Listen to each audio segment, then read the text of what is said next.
28-si. Qaysi asosli tuz hosil qilinadi degan. Bu savolga C javob bo'ladi.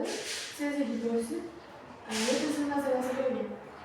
29-si. 0 mol x va 0,2 mol y ning massalari yig'indisini toping deyilgan.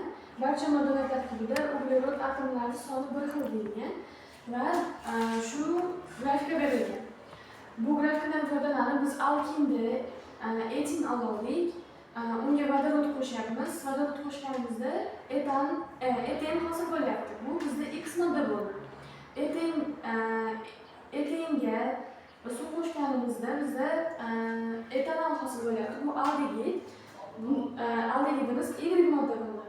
Endi X moddamizni energiyani berilgan molga ko'paytirib, massasini topib oldik 8,4. Y moddamizni ham energiyani berilgan molga ko'paytirib, massasini topib oldik 9,2.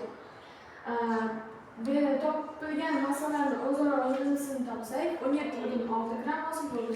Javob B.